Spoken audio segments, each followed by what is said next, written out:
Welcome to the Hetero Homies podcast. I'm one of your hosts, Tam. I'm Grimo. I'm Creams. I'm Sledge. And we have a guest here today. Miles, would you like to introduce yourself?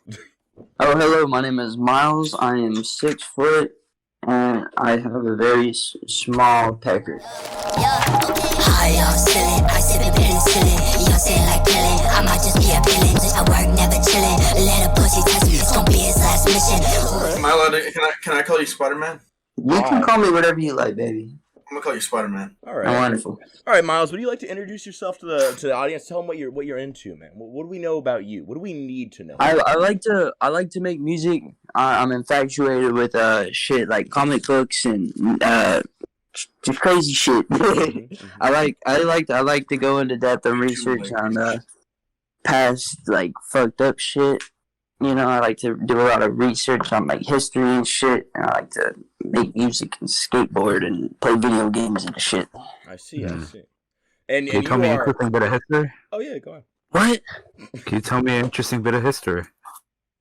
Interesting bit of history? A fun fact. Yeah. What do you want? What do you like? Of what continent? What continent? Tell me about ancient Greece. Ancient Greece. Way back. Well, ancient Greece, they built like they're the ones who made what the fuck them bitches called, the things that hold up buildings. Yeah. Walls. Oh yeah. Walls. What fuck is it's like circles? Pillars. Or columns? Yeah. Yeah. Sorry, you guys gotta give me a minute because I'm smoking weed. That's fair. I respect that. All right. You can do that. But no, a lot of shit I look into is like molasses spills or like national tragedies or. Are you talking about molasses spill of Boston? Yeah. Oh, Love that one. Do you though? It's do like you really just- love that just- one? I do love that one. Do you know how many people died in that spill because people just couldn't save them? I saw Like the 30. Yeah, I saw the salmonella video. I was Yeah. I didn't. I was there for that. Salmo. Yeah, Sam O'Nella, isn't that it? It's a hard name to Sam. pronounce. All right. I Listen. think I'm gonna say Salmo from now on. That should be good. Have you met Sam O'Nella personally? Yeah, me and him hang out all the time. We usually we go to church What? together. Yeah, I don't invite you, Carlos. Why do you? You fuck up the What? intro half the time. All of you do. That's what the fuck. Except for Ripley. Ripley's my little Thank drag you. I was queen. about to say. Yeah, he's my little God, queen. I remember. I could recall I you were remember. editing. I remember the first time I saw Ripley's like beautiful skin and I touched it for the first time. His beautiful what? Our first interaction was so fucking weird. I remember the first time I ever met Miles. Because we were like at a football game, and all I hear is "What's up, little black boy?" And Miles runs up behind me. I was like, "What the fuck?" I was like, "What the fuck is this?" I think mine was decently similar. I think I was at lunch doing push-ups. Either that or like in the gym doing push-ups. He walks up, he's like, "What's up, push-up guy?" And then he just like starts rubbing my back. I'm pretty sure that's like the first time we ended up meeting. Oh shit! Yeah, I really like touching you. You got a very strong back. Oh, well, thank you. Very, very flattering. Okay, so guys, Okay. what? What? You're the one who called us at attention. What do you want? What's up, big guy? Oh, my fucking... Okay. Yeah, I agree. Okay. It's a good point. Would you donate to Somalian refugees? Would I donate to Somali refugees? Yes. It depends on like if they're like evil or not. What? What if they're mad evil? I'm gonna be real, dog. They're refugees. Yeah. Refugees? Like, are you Yeah. talking about like the Somalian like pirates, or are you talking about like actual refugees? Refugees, like people leaving Somalia. Yeah. Oh yeah, for sure. I would definitely bring some people over here. I don't really give a fuck about borders and shit. Would you keep him in your house? It depends on how many people. Where would you keep them if it's like a large number? Let's say there's like 10. I don't know. They can pull out the mattress and sleep on that. I usually just have people over here all the time. Like my buddy Gerard, I picked him up today.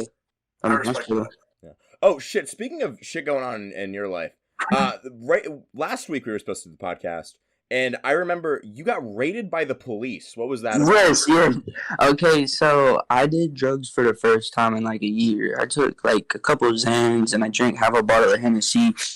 And my buddy ended up coming over. I don't want to give out his name until he says it's all right. Yeah. But he got in trouble for leaving my house and breaking into a Dodge Viper.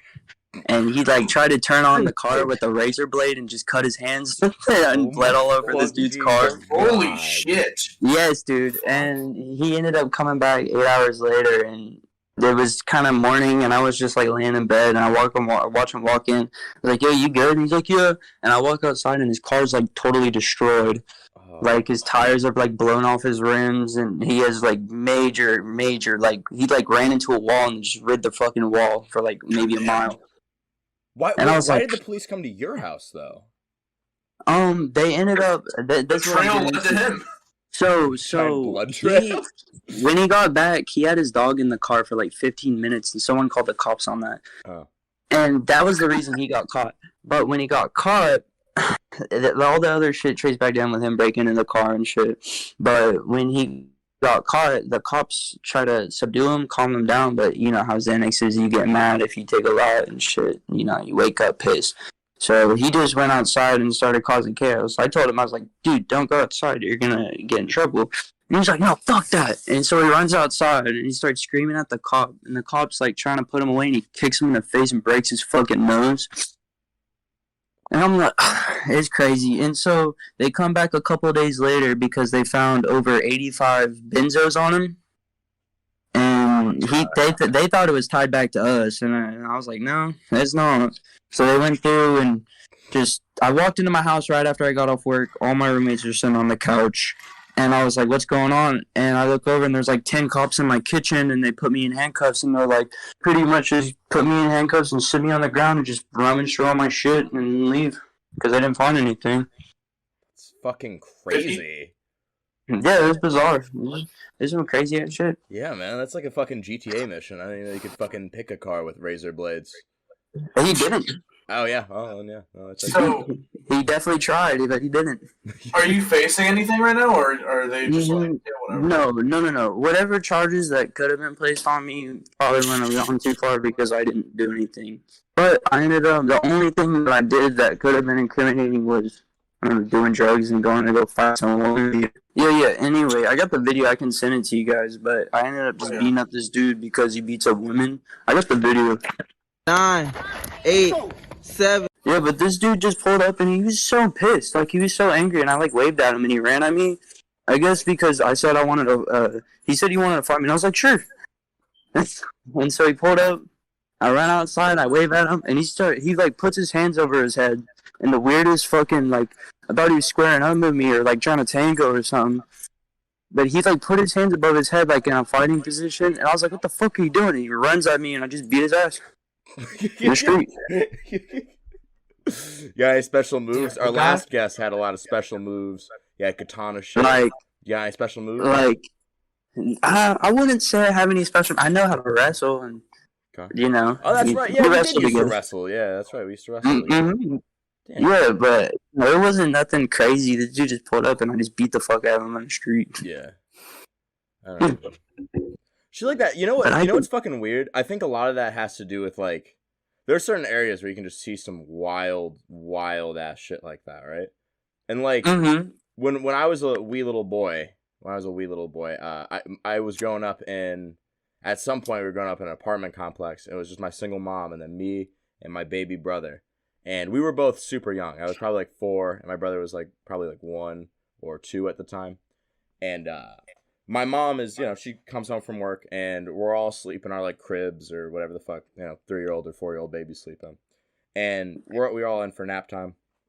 My mom's chilling around her house and she hears something in my room, right? She hears like some sound, like someone's humming, like the and like she hears that and immediately like she grabs, like a weapon or something. She starts creeping her way along the hallway and makes her way into the door, right? She looks at the door. There is an Indian boy sitting in the center of the room, my brother to his back and me to his front. He's just looking down at me, humming to me while I'm asleep. And my mom has no idea who this Indian boy is or how he got in the house. So he's just in the going,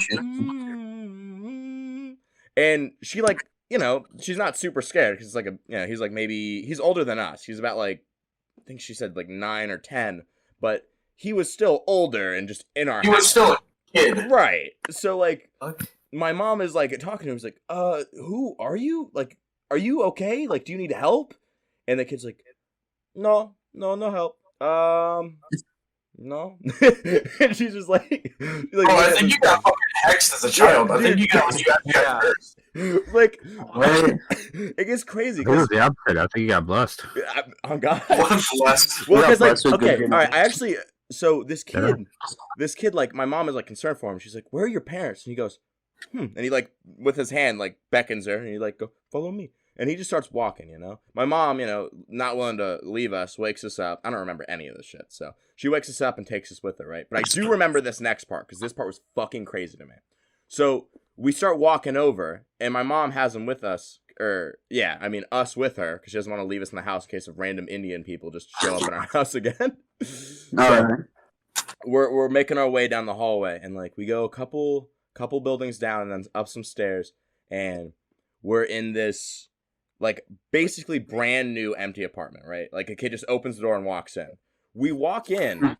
I remember this part. There is no furniture. Nothing. There is nothing on the walls. There is nothing on the floors. No chairs, no nothing. Except for one little coffee table and a calculator on top of it. That is the only thing. And it's in the mid-center of the room. There's no TV, no paintings, no nothing. This kid walks in, starts playing with the calculator, just starts chilling out with it. And we're like, I'm like a child, so I have no idea what's happening, But my mom is just like freaked out. And she's like, "Where are your parents?" And the kid just points down the hallway and goes, "Down there." And she starts to walk down and be like, "Hey, is anyone over there? I found your son." And the parents come out, and they're all just super friendly, but speak zero English, like literally none. So it's just sound after sound, just. And my mom has no idea what any of it means. So she's just sitting there. She's like, "All right, that's cool. Your child was in our house, and they don't get it, and we don't get it." And my mom starts to, like, I guess just try to talk him into giving them furniture. Because, like, we weren't well off at all. But this guy has a fucking one table and a calculator. So you're like, you can have some of our baby toys. Sometimes, dude. Yeah, no, it was like the craziest shit. Like, that kid just lived in a backrooms area. Yeah. And so that guy is now a serial killer. He's gotta be. No, this is the crazy part, right? So in my work, right, we get a lot of foreign people, contract cooks, they come by. And one of the guys is from India. Apparently in India, they consider your family as your friends and your neighbors as your family. They call neighbors your first family because they're the first ones to find you if you're hurt or in need of help. Like, he says in their culture, like, if your neighbor needs help, you will take off of work and help them. Like, help them move or help them do anything. Like, you and your neighbor are just family. So it's not uncommon for them to just walk into other people's houses and just sort of, like, look around. Yeah, and just, like, take care of their kids and stuff. So I guess the kid just thought it was normal to walk into our house and just hum. A lot worse. Yeah, but I didn't know that until last week when I found out from this Indian guy I work with. I just had no idea. I was like, Void Child appeared, I guess. Like, that's mad. It's fucking terrible. Presence has come. Raj has arrived. Raj the Destroyer. That sounds honestly like an experience and something I wouldn't take for granted. Yeah, no, I love that shit. It was so cool. And it was also like really, I never understood what the nothing in his house was. I'm assuming it's just they didn't have the money for it, but I don't know, maybe there's a reason that there's just one calculator on an oak table. I don't know. I have no idea what that was. That I do remember. That kind of reminds me of like living in Oklahoma. And just everybody's you don't got shit to do except like do drugs. So everybody just be doing the most random off the wall weird ass shit. So I went to the skate park one day because you guys know I skateboard. Yeah, it's pretty clear. And I went there one day and there's this 12-year-old boy and this like maybe 30-year-old man. And they're passing back like a pipe. And I was thinking it was like a weed pipe or something. But then I noticed they were lighting the pipe from underneath. So that's like meth or crack or whatever the fuck. And these guys are just tweaking, like just kind of like talk to me and tell me this shit about like the future, the past, the present, and God and shit. And I'm just sitting there, just like taking it all in. Like I'm being like respectful. I'm like, yeah, that's cool. Yeah, whatever. And the older dude just fucking dead guns it out into the street and gets hit by a fucking car. Holy shit. God. Wow. Holy shit. I was like, next podcast, we're doing crack. We're doing crack next podcast is the crack episode. Everyone light up. We can do natural crack, which is like mushrooms and fucking tweak out. I don't know. Well, the problem is like all of us are like spaced out all over the fucking spot, you know? Like, I don't do mushrooms again either. Yeah. I think so I know Ripley and Evelyn near live me, but the other two I'm not too sure. Yeah, Carlos is all the way in Ohio. Mm-hmm. And yeah. Cream's already. What about your buddy from Brazil or down south? What's his face? Cav, he's from Puerto Rico. He's from Brazil. I would oh man, I'd fear for that man if he was from Brazil. Damn. I don't know. I'm still taken aback by those stories because like that's fucking crazy, right? Like, yeah. I don't know. I have no comment for it because it just speaks for itself. Well, you really never know what people's intentions are, like, or you never know if anybody's genuine or just like tweaked out or anything like that. Right. Like today, I met this dude. He goes by the Joker. I sent Evan this shit. Yeah, he will be on the podcast for sure. By the way. Yeah. And this dude really likes to dress up as a Joker. I'm about to get him on some songs and shit. He showed us his rap music today, and it was alright. He said a lot of cuss words, and some of it didn't make sense, but it was pretty good overall. Like, I'm not tripping. Some of it didn't make sense. Yeah. Well, he was showing us this, and he was like, yeah, I make a lot of money, but I also, like, I got some issues, and, you know. And I was like, oh, that's cool. So this dude's just talking to us, and he's just so off the rip, like, bizarre. Like, he's wearing these toe shoes. I took some pictures of him today. I can send you a picture. Hell yeah. I really want to talk to this guy because, like, we ran into someone, you know, someone named Seth Sama on our last podcast. He's a great guy, but he is an odd character for sure. And we kind of like cultivating a group of odd characters we can just interact with, you know? I think it's... See how he's wearing, like, multiple blades in this giant keychain on him? Like, he's strapped up, he's wearing the upside-down cross, and he has, like, these little toe shoes on. Little toe shoes. Oh, he does. This guy looks way more well-adjusted than I thought someone who would dress up as the Joker. Yeah, I thought so, too. Yeah. Definitely agree with that. No, but, like, the thing is that he's very chill and he's down to earth, but he's a very... interesting. Traditional finance. He has like 50,000 followers on Instagram and shit. Oh, so people like know him as the Joker. Is he the Joker in that, or is he just himself? No. I'm the Joker, baby. He would never be known as the Joker, but he does like to dress up as the Joker, and he really loves the Joker and Deadpool and shit. He's just, you guys would have to talk to him yourselves to really just kind of get the grasp of what's going on. 100%. Well, 100%. But he's a very kind guy. He's very down to earth. He's with like spreading like not anti, but like mental health awareness and shit. Yeah. You know, there's just some pretty interesting shit. Right. Oh yeah, dude. I love seeing like crazy guests and stuff that are just like not even crazy, but like people with crazy lives that I can talk to them about. Because we get some really cool stories. Would you like to spit some of your life? No. You want to spit some of your life? This is the podcast I was telling you about. Can you hear us? Yes, I can. Oh, you can? All right. Nice to meet you, Gerard. I'm Tame. Could you give us a soliloquy, if you would? You know, just a one-person monologue, usually used in the play-like format. Just spit it to me. Oh, monologue, you know what I'm saying? Well, I just left the Trident. Pull up with a Trident. All they saw was a pitchfork. I rip them up like pitchfork. Matter of fact, pulled pork. No, I am not no dork. Big score, I get the big score. I can't see no more. I just left the earth. I thought they was trying to keep me trapped. They just want to hear me rap, so I hit them with a 4-4-4. That wasn't a soliloquy. Yeah, that was good. That That was sick as hell. But that was not. I was just talking about like, you know, feel free to talk about your life if you want. But yeah, no, that's sick as hell, man. Go ahead. Appreciate that. Yeah, that was dope. I was just not expecting it. I don't know. His life is in the lyrics. Yeah, man. All right. Cool. Shit. I don't know. I'm still stuck on that, like, those stories, because that's fucking crazy. No, 100%. I think That's back to that. bad. Well, we actually, when we were living in a house, not even like a house. Well, yeah, it was a house, but it was like this little crack hut, right? When we were living there, it was super weird because we used to have kids who would come to our house, but they wouldn't knock. They would just open our doors and then walk in, which is a problem because our doors, even if we wanted to, couldn't lock.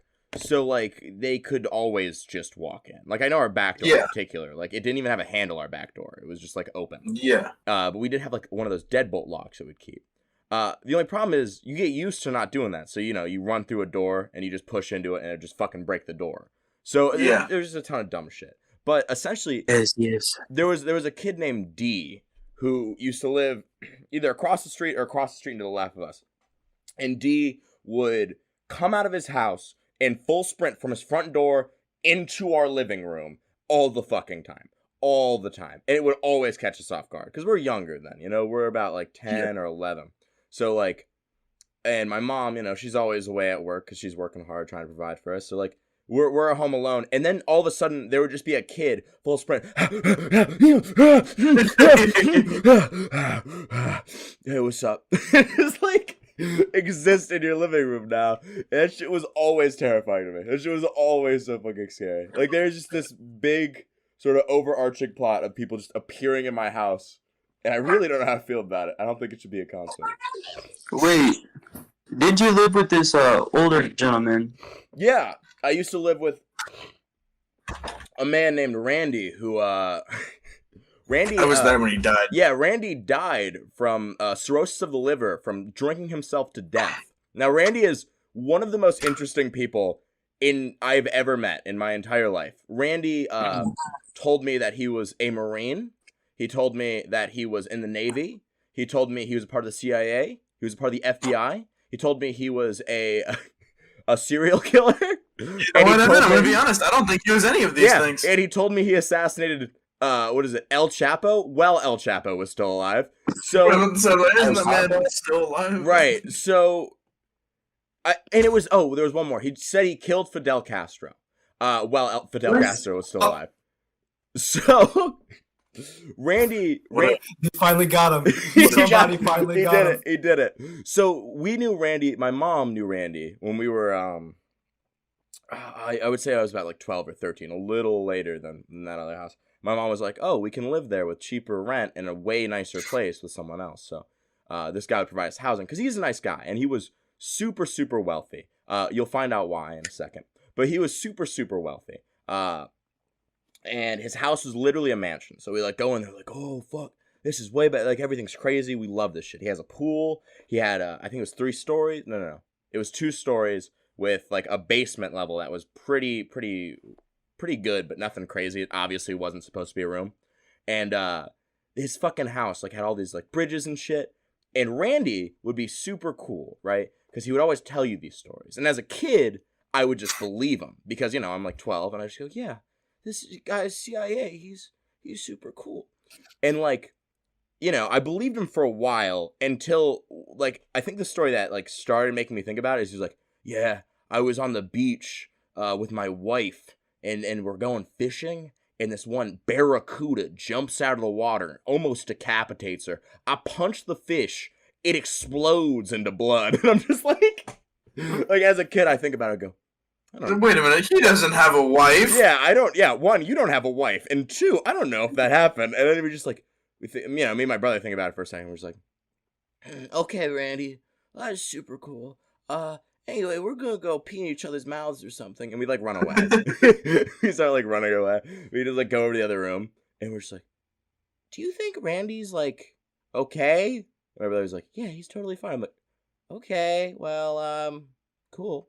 One morning, I walk out of our room, and I see Randy come down the stairs, and we have this little bridge at the center of the house. There's just like this whole bridge that you can walk upon.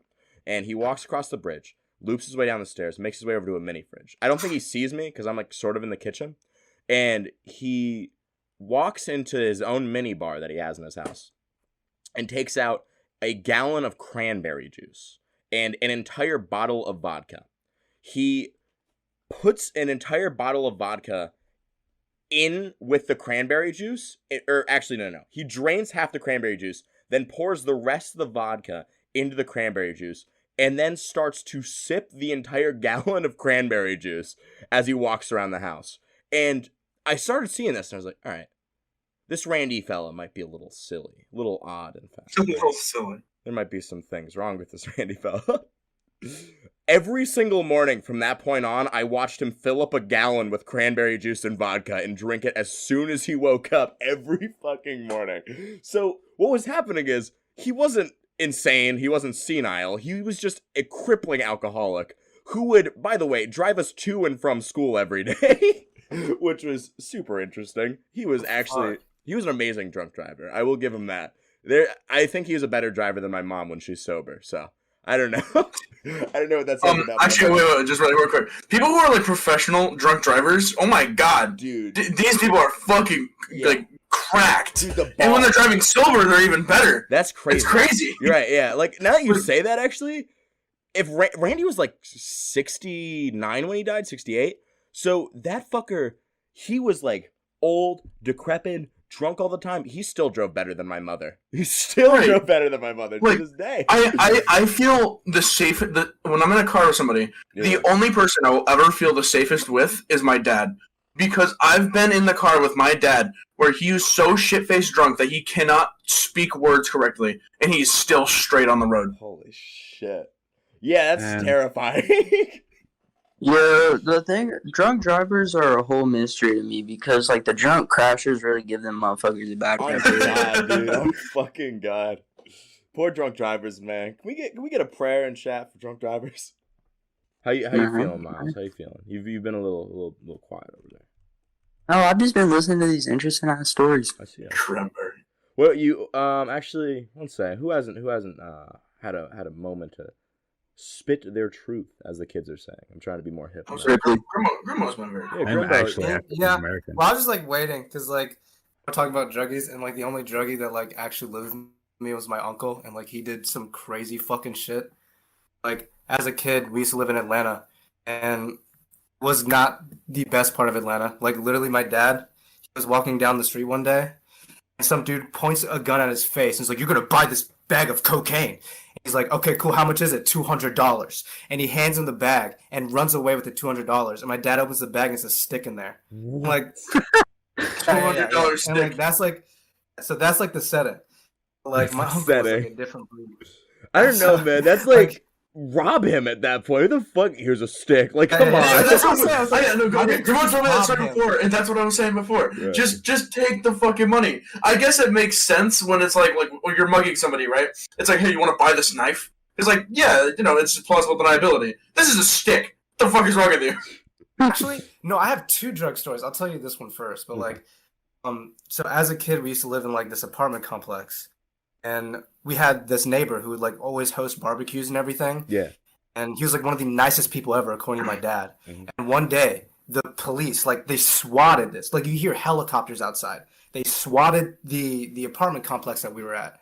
And I was like a little kid. I was like, what the fuck is going on? And we walk outside and my dad's like, what's going on? What are you doing? Like, why are you taking that dude away? Like, just a good ass neighbor. And the guy's like, are you sure you don't even know who the fuck this guy is? He's like, no. He's like, this is one of the biggest drug dealers on the East Coast right now. And so I always make this joke where it's just like, I feel like the reason why I'm so retarded is because at a barbecue with that guy, I was given a crack hot dog when I was a fucking baby. Crack hot dog, dude. Crack hot dog. That is one way to destroy all your fucking little baby brain cells. Actually, Ripley and Miles, you guys know where this is. I'm gonna believe it for the podcast. People don't know the whole area, but you guys know, right? Mm-hmm. Yeah, I've actually. And I went into all the little abandoned buildings down there. Right. Yeah, I grew up there, and when I was growing up down there, I remember when I was around. Probably because I was Randy, so probably around 12 or 11, right before I moved in with Randy, I would walk to school every day, and there's this area called the Strip. Right across from the Strip, there's a church. That church, by the way, is famous because its front doors have been rammed in by a car, not once, not twice, on 3 separate occasions. 3 different vehicles have crashed into that fucking church and blew Is there a hole a in it. bar?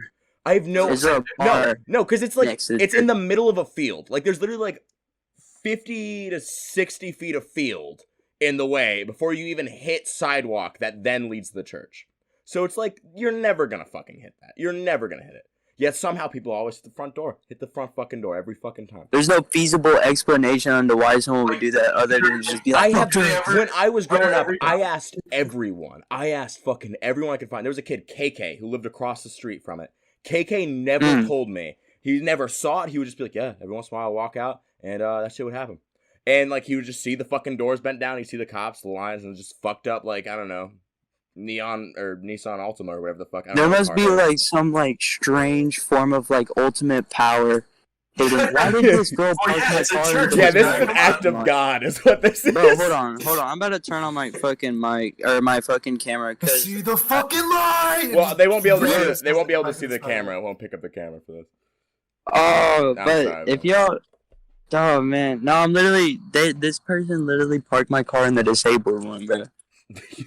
I'm sorry. What does this have to do with the church? I'm so sorry about that. What just happened? Did they crash into the front of the church? Anyway, that wasn't where that story was going. That story, it was like right across from there, right? I would have to pass this little strip and then the church. Right across the street from the church, there's that area called the Strip, and it's like a pretty dog shit area, and you hear a lot of stuff, you know. And I'm walking to school one day, and it's always me and my brother, because we would always go around the same time, and we're walking. And we are crossing through the Strip, and while we're crossing through the Strip, or right before the Strip, we start smelling smoke. We're like, "What's that?" I don't know. That's something. Me and my brother are like joking about it. It's like I bet someone was just smoking shit in the parking lot, something like that. We cross this little bush. There's like this bush barrier that you can sort of like walk around. We walk around it, and we see an entire fucking building has exploded and is on flames. There are people running out of the fucking building. Mach fucking 5. And we're just kids, And we've seen some pretty crazy shit growing up there. So we look at it and we're like, all right, cool. Well, let's go to school. So we just keep walking. We keep walking with it. And then we hear like, Ronnie, hey, Ronnie, hey. And we could just hear that shit. And we're like, maybe they think I'm named Ronnie. I don't know. And I turn around. I look at it. He's not yelling at me. He's yelling at someone who's in the fucking building. He's grabbing someone, right? And there are people fucking screaming. And, like, they're all yelling at each other. He fucked it up. Fucked up. Shit's fucked up. They're fucking my house. Fuck us. Like, they're yelling at each other. We start jogging. This is like a light jog situation. There's a fire. Something could explode. We don't know. We start going. And we like, head on. And a week later, we're still looking shit up. We're trying to figure out what the fuck happened. Apparently, there was a crack fire or some shit. There was something exploded in the fucking house and lit the entire fucking building on fire. We come back. It was probably... Go on. That would probably be a meth lab. I have no idea what it was. I knew it was drugs, though, because it was like a drug-related fire. So, like, it was probably a meth lab, now that you say that. But with every couple grams of meth, there's like a pound of waste. So whenever you're working with shit like that, it's a bunch of dangerous combustible chemicals. And if you're like tweaking off meth while working this lab, like some people could do it correctly, but there's always like a 99% chance that shit's gonna hit the fan because they're working with like open flames and they're working with like boiling pots and like canisters of like gasoline and shit. So like a lot of the times when a fire were to break out, it's usually because like the people are like fucked up off their own product and they're just pretty much just like going goose on the motherfucking project. I really would not be surprised by that shit. Like the people on the Strip, I mean, like some people are just like normal single parents, like my mom, and like people like that. But like some of those people on that Strip, man, they were fucked up. They were high off of literally everything. It's fucking crazy to see. It's crazy to see. Dude, actually, a lot of that shit, yeah. I have a meth head story. All right. Let's hear about that story. We're all passing around our crazy life stories now. So like it was, we were downtown. There's a couple of friends of mine. We were downtown. We were like faded. Like we just got out of somebody's house from like smoking a lot and also drinking a lot. And like we were just being friendly with everybody. And we like it was weird because we saw two people making out at first. We are just like, yo, what's up? And we started touching them. Like we just walked up to this couple. We started touching them. We're like, yo, what's up, man? You guys having a good time? And they're just like, fuck off, man. Like, what the fuck off. And we're like, all right, cool, yeah. And like we were like really fucking faded. And we walk across this alley, and like there's this dude like kind of like bobbing like up and down, like like just kind of shaking a little bit. And we were like, hey man, you want a drink? You need anything? He's like, no, I need meth. And then just like walks away. I was like, what the fuck just happened? No, meth heads are amazing, bro. They literally, like, them bitches can survive. Like, I've seen, like, crazy ass shit. Meth heads jumping out of, like, 2-story houses and then getting up and scurrying away like nothing happened type shit. Like a fucking beetle, yeah. Like a fucking beetle, yeah. Shit's crazy. They're fucking wild. Yeah. Like, I saw some dude as we were walking down that street. It was some guy, and he just gets the fuck out of his car, right? He's like, I'm gonna beat the red light. I'm gonna beat the red light. He's like running directly into traffic. Like, like an intersection? Like, there's 4 lanes, and he's just running into traffic. He's like, I'm gonna beat the red light. I'm gonna beat it. And just starts running in front of these cars. I was like, this is going to fucking die. And he just keeps running. Like, he doesn't get back in the car. And they're like, get the fuck back in the car. Get back in the car. He's like, no. And he just keeps running down the street. And we just... Damn, no. Light, but he just runs down the street and just disappears. It's like, what the fuck? What is going on with this day? This is amazing. This is great. Oh my goodness. No, I need that. I was like, okay. We just start. We're like, okay, we should get the fuck out of here. That reminds me because, fuck, like a lot of that shit is crazy because a lot of the drugs that are in Charleston right now, and I've taken like I don't really do drugs no more. Like I've taken drugs and I've also like. Did a little bit of money making as well. But a lot of that shit, like, if you don't get a tester, you'll figure out that a lot of, like, ecstasy or, like, oxys or whatever are actually laced with meth or heroin for the most part. And they just get distributed out, and people just think it's ecstasy, and they're just tweaking out in their living room, fucking dancing on the couch or whatever the fuck. Holy shit. Hopefully I didn't accidentally. Yeah, it's crazy. I believe that. Yeah, because I remember, I don't know, like, how much of it you're willing to disclose, really, but I remember you were talking about some went fucking crazy wrong last time you tried doing some shit like that. Yeah, no, go on, Miles. No, that shit's just really like even if you were to like just get into that shit, you just want to make sure to buy a tester off Amazon because like let me tell you, like at least 50% of the pills that are here, like that aren't like given to you by the doctor prescribed are laced. Like I've literally tested batches out from like different dealers and shit, and they do the little liquid test, or if it changes a certain color, there's fentanyl in it or anything like that. But tested, I don't know, probably 3 batches of like 40 pills, and most of them had something else in them that was supposed to be there. Yeah, but yeah, I've had some really wild drug experiences. Like, I would say like the craziest one. Actually, no, this was actually just funny. I remember one time I was driving Evan like back home, and like I did like a gram of like a couple grams of shrooms, and I was driving you back home. I remember like right when you got out of the car, and I got back into my car. I was driving out of your dark ass neighborhood. Ago? This was I think pretty good while ago. I'm not gonna lie. Okay. This is pretty good. Yeah, because I remember my car broke down recently, and then you like dropped me off home. I was like, "Were you fucking high when you were driving me home from sushi, bro?" No. I would not do that again, dude. Because it was funny. Because I was driving out of your dark ass neighborhood back down like to wherever our friend lived, and car ride felt like eternity. It dead ass felt like I drove into the back rooms, and I was like, "I'm in purgatory right now. I'm not going to leave this place. Like, I'm stuck in my car driving down this endless road forever." And then as soon as I say that, like, I close my eyes and I open my eyes again, and I was like back at the apartment. I was like, what the fuck? Yo, did I just teleport? It was weird. And, after that, beyond that point, I don't think I'll ever do that again. But I've got, like, all these stories on, like, me doing acid or, like, me doing shrooms. A lot of them are just very fucked up. The first time I did acid was, like, I wasn't in the greatest state of mind. Right. And I remember, like, whenever, like, this is the part that really got me. Where my dead ass was just like, oh, the police are outside my room and they're just waiting out there for me. As soon as I open the door, they're gonna arrest me. So I better not open that door ever. And they're like, yo, we're gonna go outside the room. Like, no, please, the police are outside. The police are outside my room.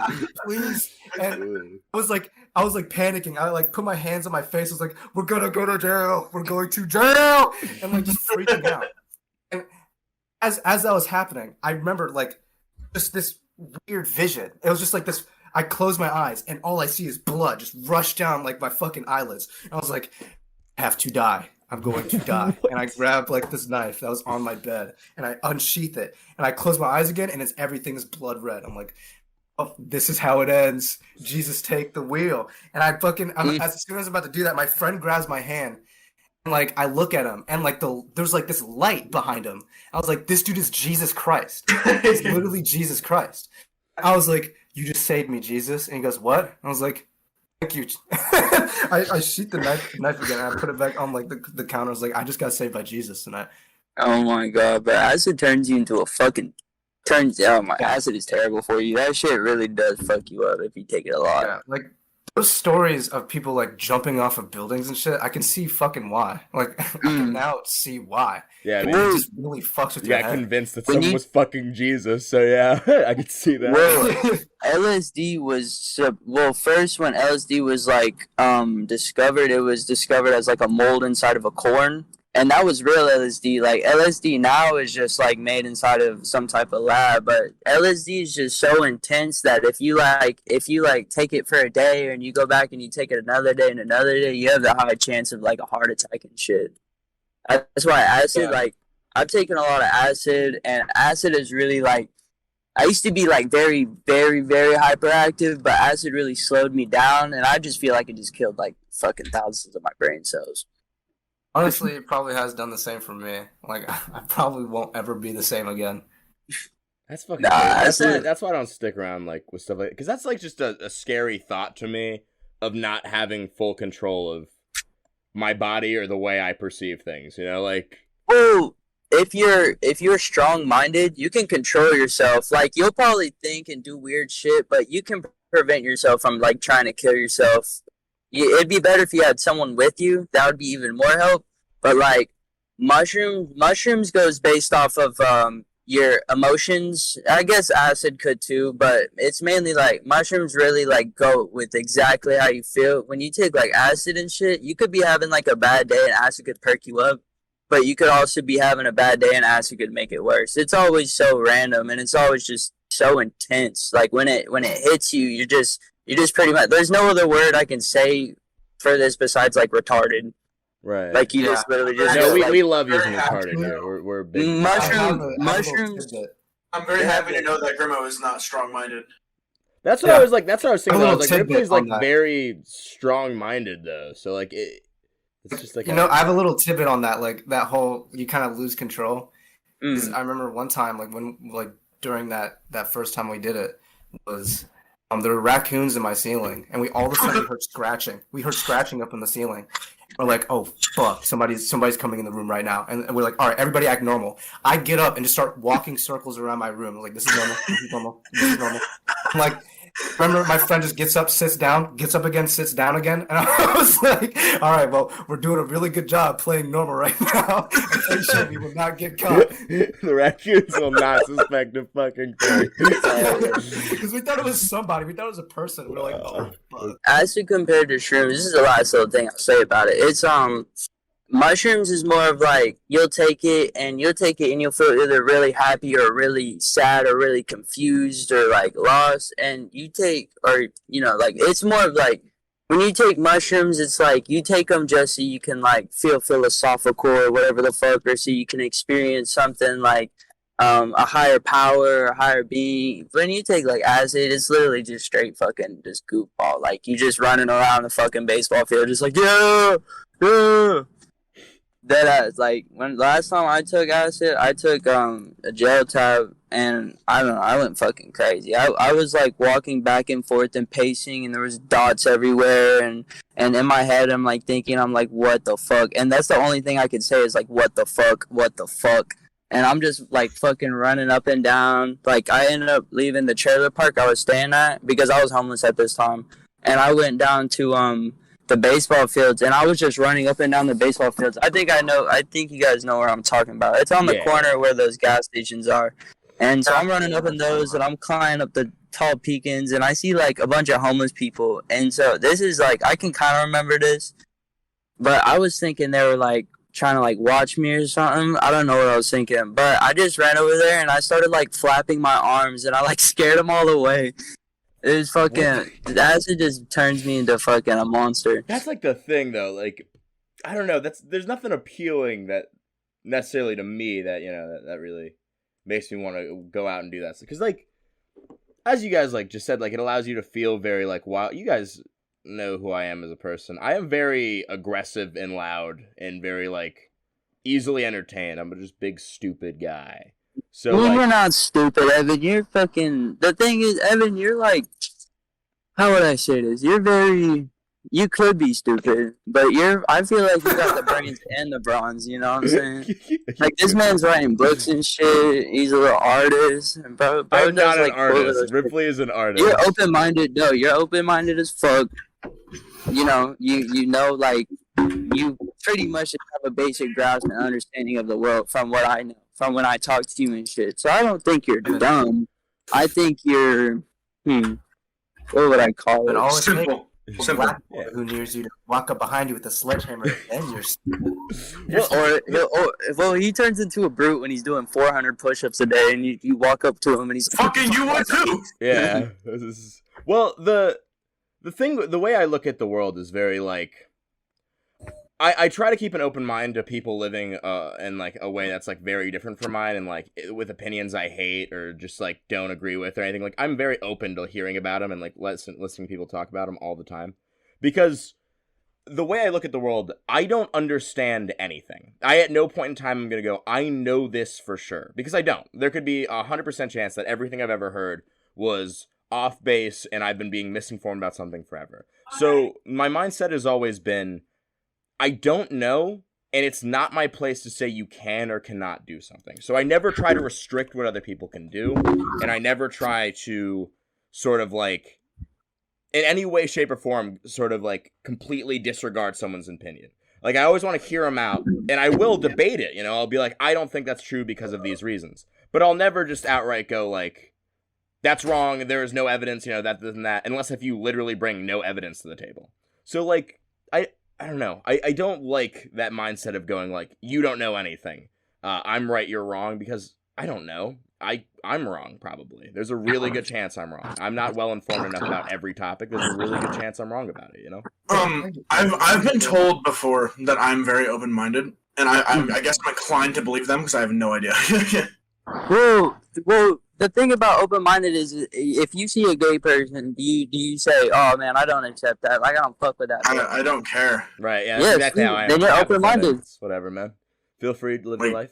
Actually, I feel like not caring is also being open-minded. Yeah, 100%. Like, I don't have to go out of my way and be like, you're gay? Fuck yeah, dude, let me suck your cock. Like, it's very much like, you can very much just be like, whatever, man, whatever you want to do. I feel like I don't care to like a dangerous degree, though, because I hate it when people do that. It's like it doesn't fucking matter. What are you doing? Yeah, no, 100%. Like it in the same exact way. It's like being gay isn't a bad thing. It's not a good thing either. I'm not gonna be like, wow, you're gay. That's crazy. Like it's just like it's whatever, man. You're just you. At the end of the day. you like either men or you like women. It's nothing unusual or strange. They've been doing that shit since we were fucking banging two rocks together. Right, if you like women, damn, we on the same team. If you like men, damn, hell yeah, more women you're on for the me. opposite team, but you're helping me. Right, more women for me. Yeah, dude, exactly. Because gay people think about it this way: they're taking more competition and they're leaving out more women for you at the end of the day. So honestly, gay men are the messiah. This is such a weird thought, but I had this thought while I was driving home a couple days ago. I was like, I would love it if my son was gay, because I do not want to talk to, like, if they have a fiance, I do not want to talk to their fiance if it's a female. I don't know. I don't know how the fuck I would do that. That just sounds so uncomfortable in every way. What's wrong with you? Because I can relate. You could talk to your son's fiance like she's your daughter. I don't want to do that. I just don't want to do that. What if you have a daughter? If I got to choose between having a son and a daughter or two sons, I'd pick two sons. Because like I don't know what I'd pick. it's my No, daughter. but like, you don't get to pick is the thing. So like, what if you have a daughter? But I'm saying in this, well, I'd be fine. I would love to have a daughter. My own daughter, that'd be perfect. I don't want someone else's daughter to be in my family, is what it is. Okay. Yeah, all right. Because no part of that sounds appealing. You know, like at no point am I ever like, damn, bro, I wish I had like, you know, just a random woman in my house who's just like here now. No, that's not cool. But like, I don't know. I can't relate to. I'm not gonna say there's no women that I can relate to because I've dated a lot of women and it's gone well for in that department. But it's like, yeah, like at the same exact time though, I relate to, you know, the boys a lot more than I do the girls. So if I got to pick, I'm picking a boy. I'd rather have my son be gay and just have like 2 cool kids. What if they're like furry gay and not like cool? I don't even care. Carlos, you are furry gay and you're cool. Yeah, I know. That's fair. And you are like one of my best friends. So there you go. I would love to have you as my son. Damn, I forgot. Are you still doing the thing where we're gonna pit both of our kids together in like a cage and have them fight? 100%. No, me. We're gonna strengthen up our kids. We're gonna make those fuckers like us. We're gonna be ripped and scary. It's like one of those cool math games where you like beat them up and then give them money so they can like build their stats and then go back in there and beat the fuck out of each other. 100%. Yeah, like what was that game called? Duck Game? I was just about to say, yeah, yeah. I think it is called Duck Game. Oh no, Duck Life. Duck Life. That was it. Duck Life. Dude, I fucking loved Flash games growing up in school. Like that was like all we did. We had no blockers on our shit until like high school year. Elementary school the shit. Yeah, man. This shit was so fucking tight. So fucking tight. Back on the topic of LSD, I don't have any stories like myself firsthand because I just have never done LSD. I really want to because I've always imagined LSD as unimaginable, right? Like I can't picture that in my head. But every single time I've ever been told a story that involves LSD, I can imagine that. I can get into that headspace. And I'm like, that's fucking lame. What? I can just close my eyes. What's wrong with you guys? I don't think saying you can close your eyes and doing LSD are the same thing at all. I don't think they are either. That's why I want to do LSD. Right, yeah. You close your eyes while you're tripping and you trip harder. You just get closed-eyed visuals. But the weirdest part about it, though. Those were the really, really weird parts about whenever I did it. You know, close my eyes and just see random shapes or flesh just moving around is weird. Yeah. Mushroom, man. It's they fucking my good friend since elementary school, young fresh till death, Jack Hope. He was telling me this story about this wasn't the first time he did LSD, but this was the first time he accidentally did LSD. This is the first time he did LSD without knowing he was about to take LSD. Yeah, LSD's a liquid and it can be dripped on anything. Yeah. Basically, he and a bunch of friends all got, I think they were Xanaxes. And they were all, they were all just taking Xanax together, or whatever. And then the person that they got it from texted him as they were all doing them, as they all like fucking like put them in their mouth. Texted him saying, "Yo, don't take those. Those are the LSD ones." So he had a trip after being told that he just took LSD by mistake. Xanax is like they cancel out the weird the weird part of acid, but they also get you so fucked up and slumped out while you're tripping. You could probably just fall asleep. But maybe it wasn't Xanax, but I was told it was scary. It was probably like it could have been like maybe Perks or Adderall or something. I don't know, man. To people like me and Carlos who don't really do drugs, like all the drugs is just like a word. We just like use them interchangeably. Yeah. I've noticed because like all the time I'll be like, yeah, this guy was on this, and they're like, that doesn't do that at all. I was like, all right, well, I didn't fucking know. It just sounded right in my mind. So like, yeah, gotta agree. 100%. Like I have no idea. What I don't know which one that is, but it's definitely one of them. Yeah, it's the bad one. It's bad. Yeah, it's the bad. I was on the bad one, the bad stuff. Well, most drugs are inherently bad. I like the dead silence after that. Yeah, that's true. Like could, I mean, well, and inherently, like they're only bad if you make them bad. Like if they're giving out oxys for like pain medication, then yeah. But people just like to scarf them bitches down to get that warm fuzzy feeling. That was the shit. I remember my mom. Whenever we were younger, me and my brother, we got fucked up all the time because we would do wrestling and boxing, so we'd get injured all the time. And my brother, I remember, was going to get his wisdom teeth removed, I think. And you know how you normally have, like, painkiller shit for that? Or, like, anything like that? My mom just went, no, you can't have that. you'll get addicted to this fucking, like, 9-year-old. And he just goes, okay, Mom. He doesn't know what's about to happen to this kid. This kid gets his mouth destroyed, my baby, bro. And his teeth. That's not how painkillers work, Ma. Like, I don't know. She was very scared of us getting addicted to stuff like that. I understand that. I understand that fear. I understand that. But, like, taking painkillers once or twice is not going to get you addicted. No, Ibuprofen is a painkiller. She's like, never. Actually, she does have, like, some headache medicine, but... When that's actually that was actually how it started. Doctors, how the whole opioid and the pill pandemic started way back in like the early 2000s, and lower living neighborhoods, like the lower, like the fucking hood and shit, they were just like over dispensing to like people who really just so they could make money off this medication, and then getting them addicted and then just cutting them off. And that's like where like a bunch of like fake pills and shit came in.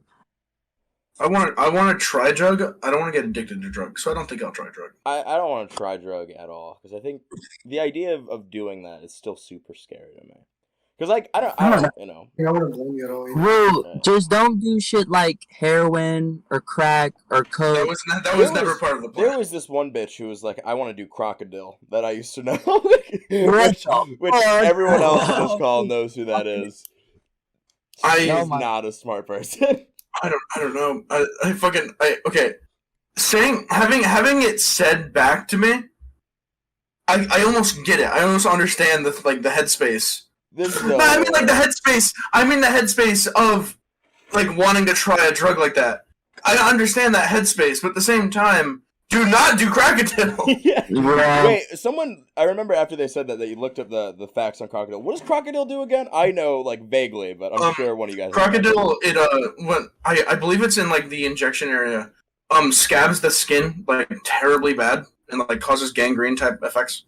Doesn't like cause your basically skin causes necrotic skin. Right, and like are you talking about how it gets you high or how it like no how like it fucks you up? How it fucks you up? Because like I remember they were like looking through pictures and there was this one of this guy with his like feet flesh just falling off of his like right off the bone. It was like someone someone like roasted this guy's legs and turned into like pork tenderloin and started pulling it off with a fork. This guy dude, gangrene is scary. Oh, yeah, me and Cav's joke was that like if you take crocodile, you're just gonna decompose on the spot. Just turn into sand. That's scary as fuck. That is really scary, actually. Decompose on the spot. That shit's scary because all them shits are actually just fucking synthetics. Literally, it's fucking hilarious. What's that mean, though? You want to do crocodile, and then you inject it, and then you spontaneously combust into flames. Well, a lot of the course of 12 minutes. That is insane. Well, a lot of the times people get hooked on these drugs is they get like laced. You know, like what bro was talking about with like the pills he got with LSD. Like people will sell lace fucking marijuana. The people will put literal fentanyl in marijuana just cause. It would be such a silly prank if somebody fucking laced me with crocodile. Like if I take a bite of a hot dog and just fucking like I just ate crocodile and then you watch your lips just fall off your face. I turn into sand and flesh dust as I fall into the like, good one, guys. Good one. Epic prank. Up top, my hand falls off. It just gets blown away by the wind. Where did my fucking friend go? Where did my friend go? It's fucking terrifying, dude. That'd be the best assassination. I don't care. That would be. Holy shit. That would be. We are crocodile assassins. Some fucking person's food. We gotta do it. Dude, Russians, man, they know how to make drugs. If I was to ever kill anyone, I would put crocodile in their food. I would just run by, stick some crocodile on them. Cops will be like, it's a druggie. We don't have to investigate. And we would just, we wouldn't have to, like, shoot him, anything. I'd just be like, this guy became sand. What a shame. There's no deal. Yeah, I didn't realize that he was a user, but now that I know, it makes sense. Right, yeah. The signs were there the whole time. I remember one time we were hanging out and his arm fell off, so this is... You guys didn't see him struggling? You guys didn't help him at all. You did nothing for him. This country is fucked. And now he's dead, you care. That's the only time you care. God, dude. That's just so funny. I'm sorry I don't notice every foot laying on the ground, man. Right, yeah. Listen, man, if I helped everyone whose arm fell off, I would have no time for me, all right? No time. I'd have a whole lot of arms. Right. I have a whole lot of arms in my basement. Yeah, dude, calm the fuck on. Listen, I got enough arms that I've been fucking storing down there myself. I don't need your arm falling off on me. What is... Okay, we at some point have to talk about one of our 1 billion topics, which, like, I feel like... Oh yeah. Why I though? talk about the incel femcel shit. Right, I really want to talk about... There's a documentary that I think everyone in here but Miles has seen called Shy Boys. I didn't watch all of it, but I did, you did show. Yeah. So, in Shy Boys, it's a documentary about incels. And for anyone who doesn't know, incel is short for involuntary celibate, which means, and I quote, according to the documentary, means that one can approach a romantic interest, but is always rejected, right? And the other term they use is love shyness, which is the inability to approach a potential romantic partner. So, if you look at it that way, it's almost sad, it's a really sad thing. And that's the lens we're going to look at. We're going to look at through these fellas who are not, I don't want to interrupt. Go on. But do you want me to talk about the Siam incident first, because it does kind of play into the incel role? Yeah, give me 1 second. I'll clarify. Wait. So we're talking about involuntary incels? Yeah, or incels involuntary. Okay. Yeah, because those are way sadder than just, like, people who are, I hate women! I hate women! So, like, ugly people with bad personalities? Yeah, so there's a couple examples. I actually wrote up one of the guys from it, right? And I've quoted everything that he has said about himself. And we're going to try to we're going to all as a group try to fix him, as none of us being licensed therapists. And 2, we are going to try our absolute best to get him a date, that's our game plan. But first, Ripley wants to talk about the Suyama incident. Just real quick, we don't gotta meet him in person, right? No. We have not been able to fly him in, sadly. This is fan fiction. Yeah. Okay. So, this is fan fiction. In 1938, this is like the biggest incel, right? One of the biggest incels to ever exist. Okay. What are like traits that give him the biggest incel in history? Like, what does that mean? It's a weird thing. Like, I'll explain what he did and why he did it. The incel part comes into why he did it. Okay. Which is insane. So, in 1938, there's a 21-year-old man who had tuberculosis. And seeing that, like, he had tuberculosis and that was, like, a huge thing at the time, he saw that women wouldn't perceive him the same way. Women would look at him different and be like, ew, what the fuck? He's got tuberculosis? Just stay away from him. And wouldn't want to date this guy. Who would never get married. He won't have, like, kids or anything. And in order to solve that, what this dude did is kill 30 people in the span of 1 hour and 30 minutes. My fucking God. So how he did it, though, was what he did is he cut the electricity to his entire village. He had a shotgun, he had an axe, he first decapitated his 76-year-old grandmother and just went around his village with a katana, an axe, and several daggers with 200 rounds of ammunition. Flashlight strapped to his head and just started destroying people in their houses, just gunning them down and decapitating them. He killed 29 of his neighbors, 27 of them who died of the incident at the scene.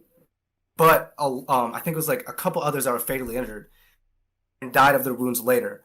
But it's just insane. The reason why this dude did this is because women wouldn't look at him the same way. Because he had tuberculosis. So fucking weird. And didn't he do night crawling, which is just like fucking sneaking into women's houses and then like fucking watching them sleep or some shit? Yeah, he yobied them, which is just walking into their houses, watching them sleep before he just killed them. That is fucking insane. An hour and 30 minutes, 30 people died by him just walking around his neighborhood. Yeah, I'm gonna say it. I can't fix that.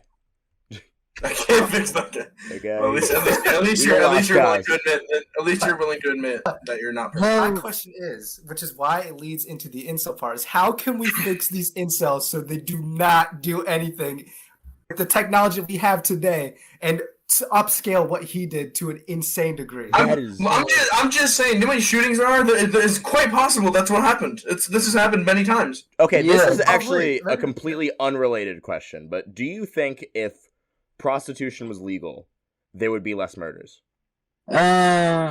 No. No, I think that there would be more murders of There prostitution. should be more rapes. More than No. There's no Prostitution- way. Hey. I don't think so. Because like, Prostitution is such an easy fucking profession because cops don't even try that hard unless you have this big ass fucking No, I know, whorehouse but and just importing women. if you do it like this, right? If you do it in a format where like you can have like an actual business, you know, like you can go to a safe brothel where you're not going to get a ton of STDs and you're not going to get like what is it called, shot or stabbed or mugged, and like this isn't going to be a trap. Like this is a well-established business, you know, and you go in there and like it's a safe way for people like, what the fuck, you know, what was the guy's name again?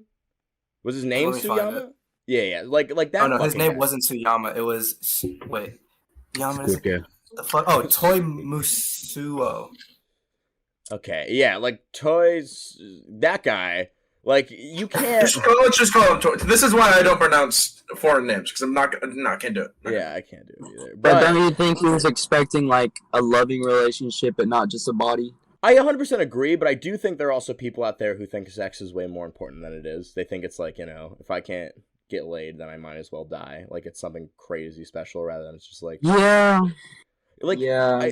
I think a lot of people go in with the mindset of being like, I need this. If I don't have this, I'm nothing, you know? And because of that, they sort of slowly treat themselves like nothing and stop trying and becoming these, like, insane people. Not all of them, but, like, you know, you've seen the crazy examples other than, you know, murdering 20 people, but, like, people online who are just, like, treat women, like, horribly, or people who just, like, through and through don't know how to act in social, like, in any social setting with a woman that's like always like, oh, you should like kiss me, ha ha ha, you should like touch me, ha ha ha, like insane people shit, right?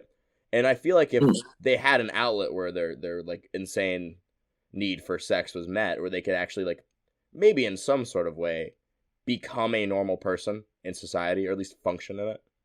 Because like if the topic of like legal prostitution does exist, like but make it legal. Yeah. What criteria do you have to meet? Because like you can just still have pimps out there just slinging it, and like well, you wouldn't I feel really need. It's like the same where it's like, you know, you wouldn't need a random weed dealer if there's just a weed shop down the street. Like they've got a. So you're talking about like a clean little dispensary, right? Yeah, like you don't need a weed dealer anymore. You got a hoe dispensary, right? You just need a hoe dispenser. Is all it is. I get that, but like. But then there would also be like health concerns with like people getting tested for STDs but or that's like way because better than condoms what we have now. I mean, now we don't have that, and people are still seeing prostitutes. I mean, less people for sure, but we 100% have less people who are like they're not getting tested and they are getting raw dogged every day by random fucking strangers behind a quickie mart or whatever the fuck, you know? Yeah. I'm also hungry. That Creams just drew like a real ass person. Yeah, I've been looking at that. I was wondering what that was in relation to. Because I have no idea. I just wanted to draw. Okay. I feel like in order for that to really work, I just feel like there'd be so many like I don't know how I would put this into words, but I feel like I don't know, a quick 30-second bus isn't enough for an incel. Like I feel like they need to like talk to them and shit because they're lonely as fuck. Like incels are lonely. So I don't know. I feel like they would get like because I feel like well, you gotta hear me out. Because have you heard this shit? Have you heard this shit about like people falling in love with like Twitch streamers and becoming like stalkers and like pulling up to their house and shit? Yeah. I feel like it would be a problem for the women in there because they'd probably get mistreated or some crazy ass fucking dude would fall in love with some ass. I think just like and kill him. You're correct that could happen, but that could still happen now, but it's illegal for the woman too. So it's like it's less likely for them to go to the police because they, you know, are a prostitute and they could be persecuted for that. So like, but if it's legal, then a lot more people would be going in there. Right, a lot more people would be going in there, but there would also be security. There would be bouncers. There'd be rooms that you could take them to. Like you could, I'm sure, like there'd be like rooms at the place where you can sleep with a woman, and if they don't come out, I'm sure the guard would come in and be like, "What the fuck's going on? Your time is up," and check on the woman. Like. It'd be a much more secure scenario. It would be a safer setting for people buying and people who are actually raw dogging random incels on the internet. Like, I don't know. I think yeah. I think it's a good idea, but I feel like there's some flaws that they would have to like really work on and 100%, focus on. 100%. Everything's got its flaws, you know. Like you. Yeah. Damn. That was mean. How dare you? Okay. I thought Yeah, we were that was- friends. that was Yeah, a how little- your friends here, Creams. Says Yeah, we nothing. don't The whole have fun podcast there. shits on me. I'll kill you. I'll kill you, you bitch. My dad walked in. Oh, now you're silent because you saw your father. Oh wait, so does that mean that he left the podcast and then we now need to get a recording? Oh of that yeah. entire Hey, you conversation? get a fucking recording of that, you piece of shit. Like when Carlos went to Nah. Arby's in the middle of the last one. Send me a fucking video. Yeah, where's the fucking video? Sorry, Warren. Oh, I'm sorry. I want to fucking leave our first ever guest hanging and just go to fucking Arby's. He wasn't hanging. He had you guys. We were trying to talk about ugly and very lonely men. You're right. You're And, right. and Now, you guys, away from any serious suggestion, let's just talk about let's talk about these fucking losers and make fun of them. I mean, fix them. Let's fix them. All right. So, our first guy, his forum name is, and I quote, "Advanced Incel." He goes for, and I quote again, "fat women, Bad start. ugly women, short women, black women." He goes for all women, apparently, according to him. His rejection rate is currently sitting at 100%, with over 1,000 rejections in person, 3,000 rejections online.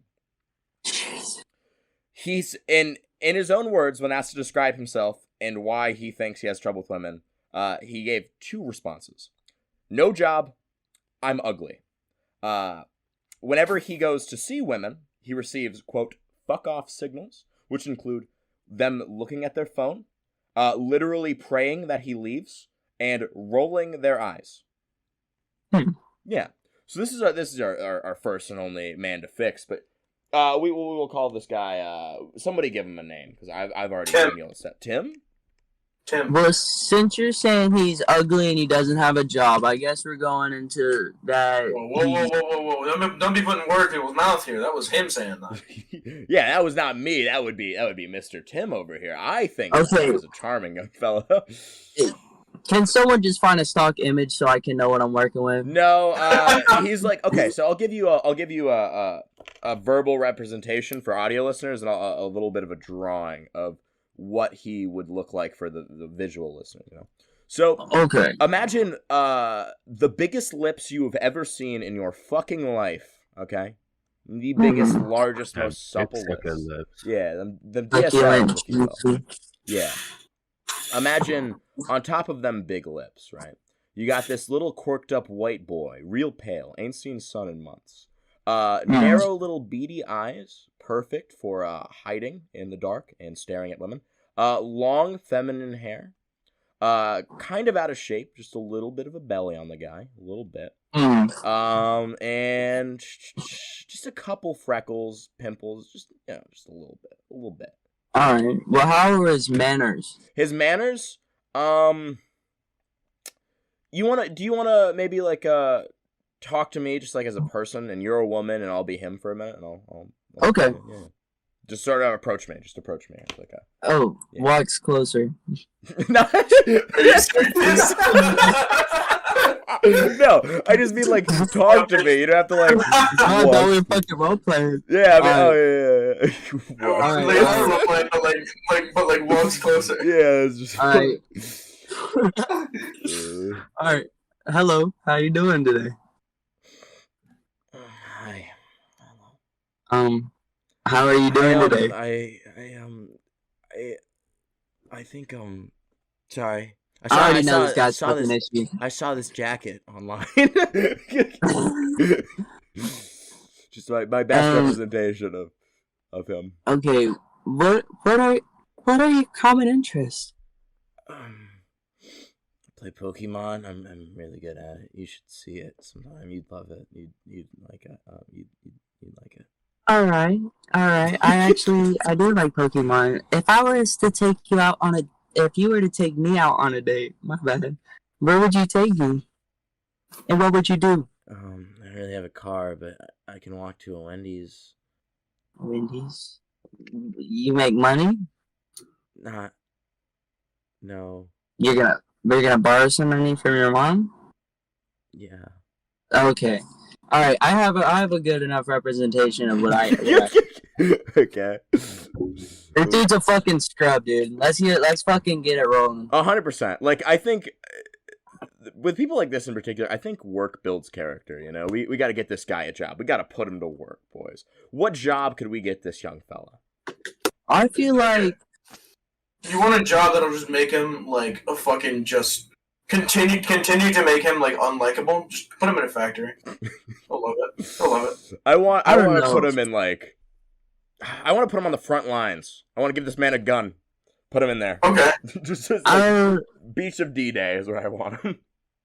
anything that will help this man learn better social skills and would probably put a little more meat on his bones or a little less meat on his belly and on his arms. I was thinking the exact same thing, which is why the next suggestion I was gonna have was Twitter.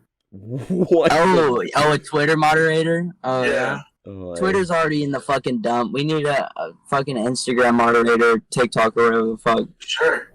Have you ever seen the videos of shit, like the fucking coders like doing their job and shit?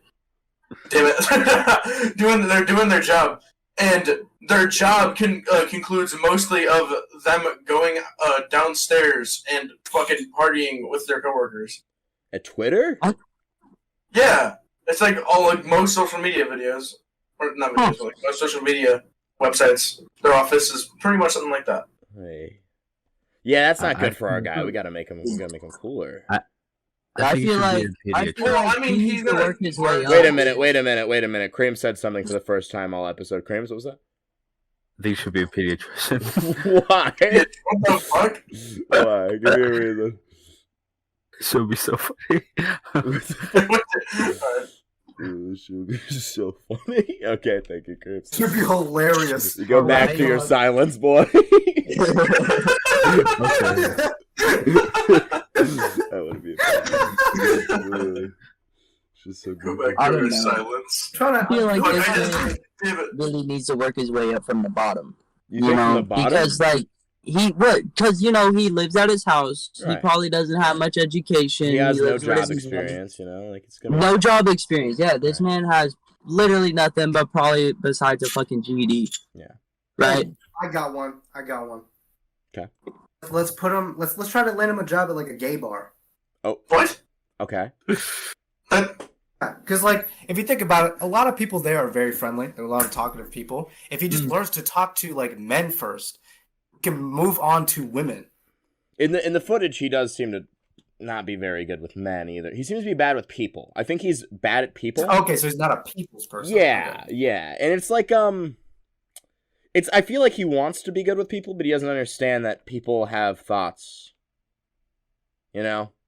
Yeah. What do you mean by that? Like he just So like he thinks he just lives in a desolate AI world. he talks to people like they're an NPC, right? Like I get the sort of the feeling that like whenever he talks to someone, he has like 5 talking points, and each and every one of them has gone well at least once, right?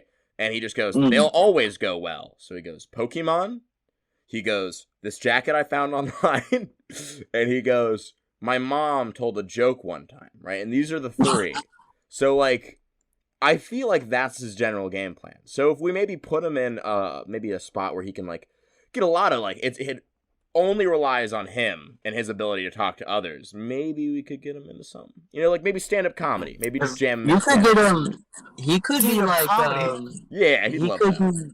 Whoa, what the fuck? You know those callers that call in? Oh, a radio show? Like a radio? He could do a little radio show. You don't really need much for that. Or We're doing a radio show right now, big guy. Yeah, we're both of those. Oh shit! We're not on the radio, but yeah. I was just talking to you guys.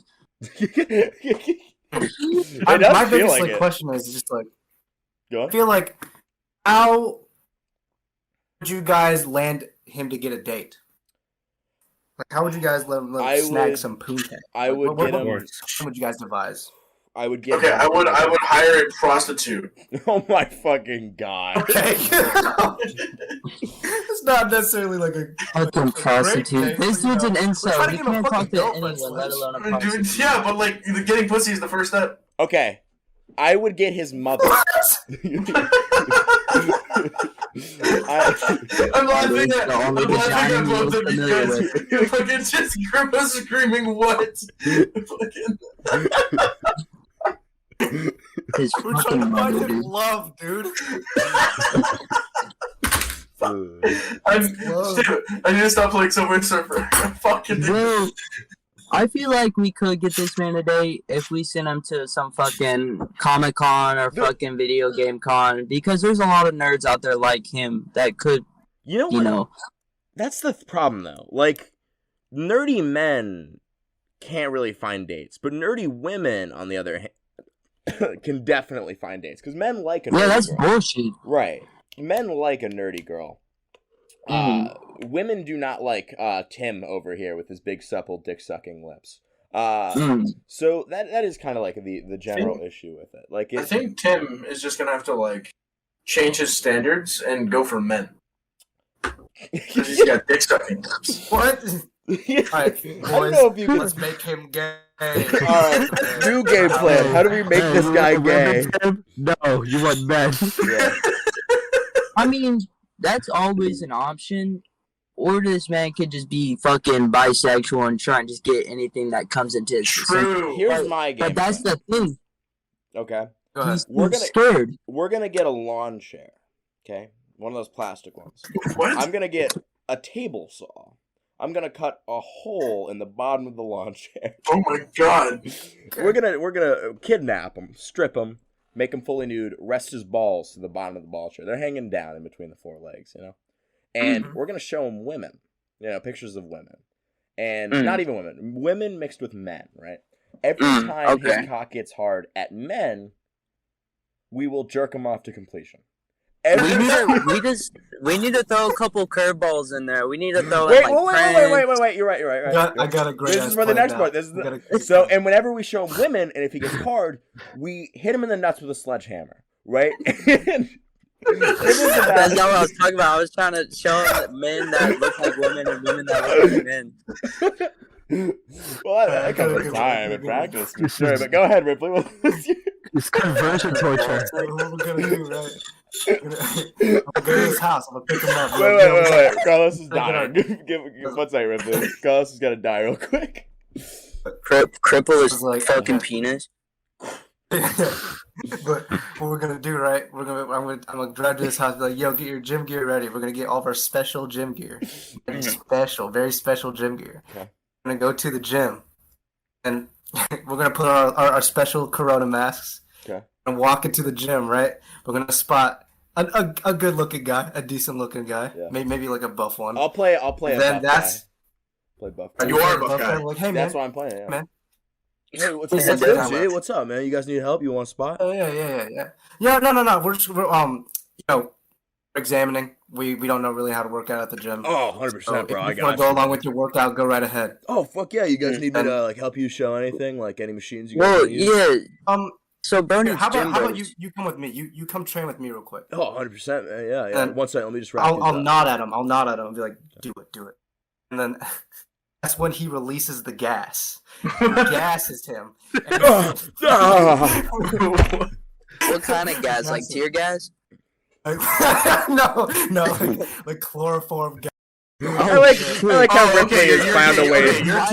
You're taking the big guy. I thought you meant like you're fucking like you're gassing Tim here. I didn't know you're gassing the muscle man. No. We got a Corona mask on, so we're fine. We can gas him. A Corona mask is just a gas mask? Yeah.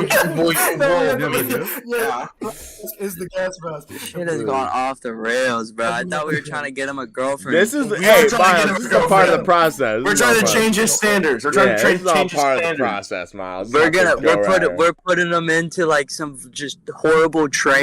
No, he'll and love this. just gonna scare the man out of him. Yeah, Scare the man out of him. Holy shit. That's literally that. I guess that's pretty much what we got to do. Just pull up to his house and give him the daddy never had and beat his ass drunkenly. Dead ass. Dead ass. But what we're gonna do, right, is we have the big guy now. We're gonna drag him out to the car. We're gonna put him in the trunk. We take a girl who passed out. We grab her. We put her in the trunk. We go all the way back to his house. We strap them both down to the bed. You strap them both down? Yeah, Go both down. on. Yeah. Yeah, we'll strap them both down to the bed. And what Well, how we're is he gonna do- supposed to fornicate? Wait, Miles, he's getting That's- there? Your game plan So, here. like, basically, we have them both there. We get him naked too, and then every time, like, we're gonna lay him down on the dude, and every time he doesn't get hard, I'm gonna slap his ass, and every time he gets hard on the woman, I'm going to beat the shit out of him until like Dude, one time she is gonna he be gets hard hard. by laying on the I'm laying just on the kidding. man. She has a boyfriend of like 4 years. So you're gonna say if he doesn't get hard off this woman, you're gonna smack his ass, and if he gets aroused to you smacking his ass, you're gonna beat the fuck out This of is a great. Do you know who Rihanna Washington Something like is? that. What the fuck is happening right now? I'm hearing shit about Rihanna Washington. Dude, I What is think he's at the fucking McDonald's drive-thru right Yeah, now. dude, where the fuck are you? Me? Yeah. Yes. I'm driving down fucking I'm by Taco Bell. Well, I don't need your address, bro. I just mean like, I just mean like, are you good to keep doing the podcast? Or you got? I'm more confused. Why is this a problem now? What, like, It was a problem earlier, but like I don't know, like we just never addressed it. I wanted to hear Ripley's finish his story first. No. I mean, like, he's been driving this whole time. Why is it Well, only 'cause now there's that people like in his car that we can hear? So like, it's, for the audio, it's a problem. Right, that's what I'm saying. Like, what changed? What the fuck happened there in wasn't his people, I don't environment? think. I I'm think gonna he tell just her that I'm gonna be like big burrito. Alright, so if he's having trouble, Miles, police, please, fucking Christ. what do you mean police? I'm driving normally. I'm driving normally. Oh my fucking god! This has been the Hetero Homies podcast. I have been one of your hosts, Tame. It is me, Crims. Bye. I'm Sludge, and I get it, Tim. I get it. I understand why you're doing this. Wait, what about the man in the walls, Dobby? Next time. Forget the man. Yeah, next Forget the man in the walls. You see how this shit's yeah, going? this He is can going stay on there. there. Every episode. Yeah. We bring him up every episode. Yeah, well, Miles, anything you want to say to your adoring fans, your adoring audience? What's up? Okay. All right, you're like blinking at the bitches. God. Wait, what'd I say? Nothing. Oh, are we good? Are we done? We just finished. Oh, okay. I hope you guys have a shitty evening.